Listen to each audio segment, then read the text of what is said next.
iHeart, get ready. Fantasy football is here. Welcome to the Scout Fantasy Show. ScoutFantasy.com is home to the Fantasy Football World Championships and the best players in the world. Real money winners giving their secrets to help you win. Now exclusively on iHeart. This is the Scout Fantasy Show with your host, the one, the only, Dr. Roto. Dr. Roto, get out the insurance cards, get out the copay. The office is open, my friends. Going to do a very quick podcast today. Talk about the Los Angeles Angels. Do a little preview there. Let's see what's anything here. Malik Smith had a good weekend. Hosmer had a good weekend. Jason Kipnis had a good weekend. Very good. Jason Kipnis having a very good start. Just know one thing. When you see guys jacking home runs in Arizona, that's because the weather there, the ball goes a little bit further. That's not to say that Jason Kipnis hasn't found his power stroke. I'm just saying you hit 7 home runs in Florida. That to me is better than hitting 7 home runs in Arizona. Okay? Just throwing that out there. You guys should just recognize that. So I take spring training stats with a grain of salt. But I take spring training stats from Arizona with a chunk of salt. James Paxton was lit up for 7 runs. You're going to see that. Tatis killed him, and Margot killed him. A bunch of guys killed him. Hosmer killed him. So let me just say this. I don't worry when a guy has a bad outing in spring training. I really don't. A lot of times guys go out there to work on certain pitches. They want to work on their off-speed stuff. They want to work on certain counts. They're going out there with a reason of what they're trying to do. Now, if James Paxton has the next 3, 4, 5 outings are this disgusting, well, then I'm going to panic. But right now, I'm not going to panic because I think it's just something that, they test things. They test things as they get there in spring to work them out. So don't panic, okay? Bottom line, don't panic. I'll let you know when it's time to panic. It's not time to panic. All right, let's get to the Los Angeles Angels. There's a lot of good here. There's some bad here, and there's some ugly here. The ugly, we'll start with Martin Maldonado. A guy might hit 15 home runs. He could hit 220. I guess I might use him in an AL-only league. I'm certainly not going to use him in a mixed league. At first base, you've got Luis Valbuena, and I always say, no bueno. No bueno to me. This guy is has some power, but his average is crappy. He doesn't do anything else. He doesn't hit for RBIs. He doesn't score runs. He doesn't steal bases. What does he do? Nothing. So I don't want him. Done. Bye. See ya. Albert Pujols is interesting. He's going to get some time at first base too. And if he gets 600 at-bats, there's no reason he couldn't go 30 and 100 in this lineup. Now, he's not going to hit 320 anymore. Okay, those days are gone. But Pujols still has power, and it wouldn't shock me if he hit 30 home runs with this lineup. Going to have 2 or 3 guys on base. Going to have Kinsler. Going to have Upton. Going to have guys in front of him. So, yeah, when you're hitting with runners on base, you're going to see bigger, fatter pitches. I don't love Pujols. I like Pujols. Would I go after him? No, not in your life. But if I'm in a draft and it's late and he's there, I'll take him. But I don't really think that much of him. At second base is Ian Kinsler. Ian Kinsler came over this year from the Tigers, and Kinsler's in a really good spot. Okay, Kinsler's in a really good spot, and you guys know that, right? How do you know that? Because he's batting leadoff here. Seriously, he's batting leadoff for the Angels, right? He's hitting in front of Mike Trout. He's hitting in front of Upton. He's hitting in front of Pujols. This is a guy who, the power is still there. The power is still there, and there's been speed. Now, I don't think the speed holds this year. I don't. Why? Because you're hitting in front of guys and you don't want to get outs, right? I don't want Ian Kinsler getting caught at second when Mike Trout's up. So I think the power is still there for 20 home runs. I just don't think the speed is there. At shortstop, there's Andrelton Simmons. I like Andrelton Simmons, and I think he's a very good young player. Now, he had an exceptional year. We saw him with bigger numbers than he's ever had before. Okay? The question is, Can he continue on that uptick, on that curve? I don't know about that, but I'll say this. I ask myself questions like this. He had a career year last year. Can he be better than last year? I don't think so. I don't think so. Can he give me what he gave me last year? I do think so, right? So if I think he can, and then the other question is, will he regress? No, I think he should be right there in the mix for being as good as he was last year. And what does that mean for me, the fantasy owner? It means that I can use him, I can draft him, and he's a guy I like late. I do. I like him late. So, but I think you just have to understand that you're not necessarily getting the guy you had last year. But I think with Simmons, once again, I think those numbers can be similar. Zach Cozart's going to see a dip.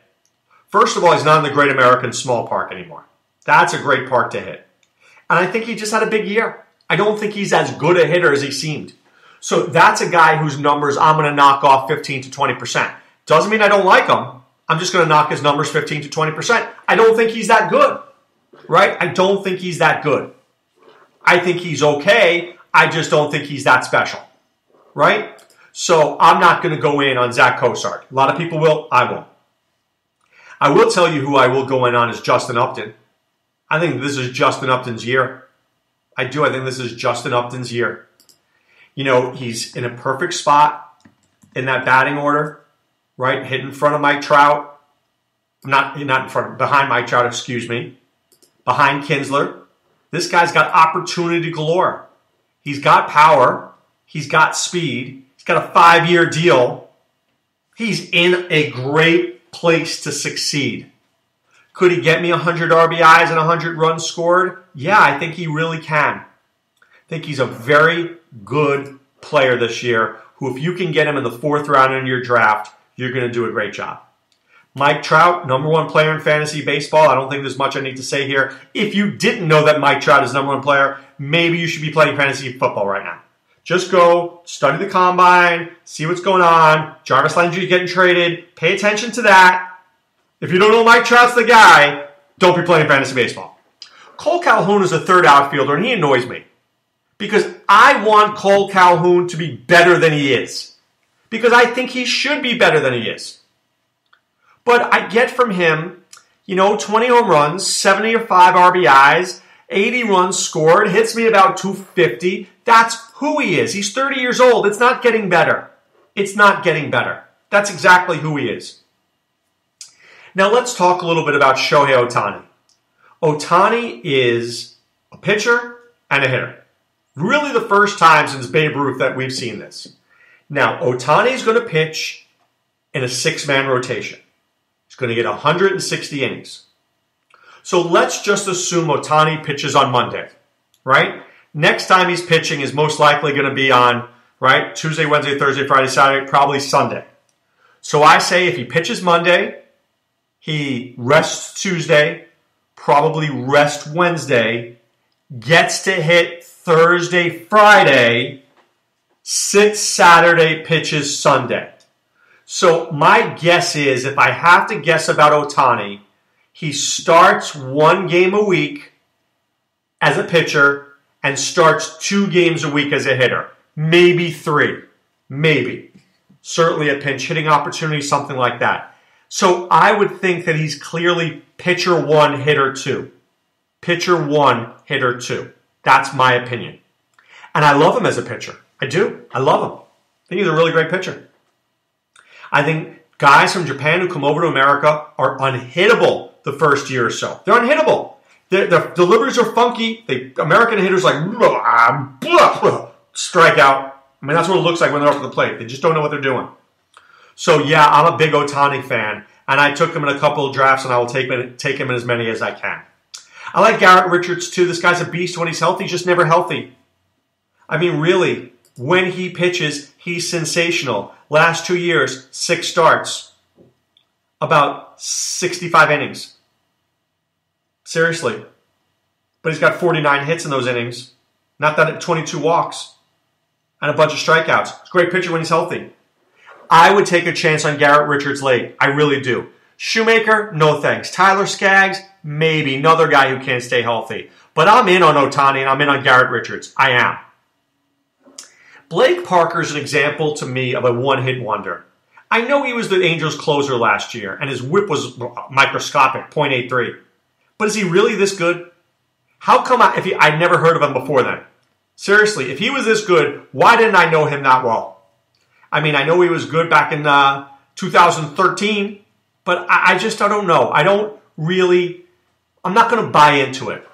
He's just a guy I'm not taking. I'd rather take a guy, Cam Bedrosian, who I know is a fireballer, who I know has skills, and who I think is going to get much, much better. Don't forget Cam Bedrosian's ERA was 1.12 in 2016. 40 innings, 1 home run. This guy can pitch. This guy at some point will be the closer.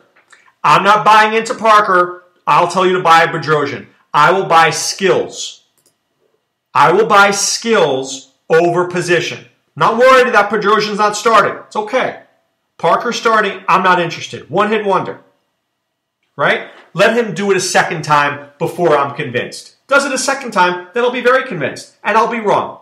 You know, there's a lot. Very hard for people to admit that they're wrong. I will be wrong many times during fantasy baseball season. I'll be wrong during fantasy football season. My job is to be as wrong as little as possible. But I will be wrong on players. I'll be right on a lot of players too. My job, like I said, is to be more right on players than wrong. If I do that, I'm doing a service to you. I will stay away from Parker. I hope you will do as well. I will go in on Cam Bedrosian. I hope you will as well. And I hope by the end of the season, we made the right move. It's as simple as that. All right, right now it's time to put away the insurance cards, put away the copay. The office is closed, my friends. You know what's coming up tomorrow. The LA Dodgers. I've heard they're good. Maybe I'm right. We'll discuss it tomorrow when the podcast returns. This is Dr. Roto saying be well and take care. Thanks for listening to the Scout Fantasy Show. There's never been a better time to join the Scout Army. Visit scoutfantasy.com. Use the promo ROTO for 2 months free. And don't forget, fantasy players, please thumbs up the podcast on the iHeart app. See you next time. Go Scouts!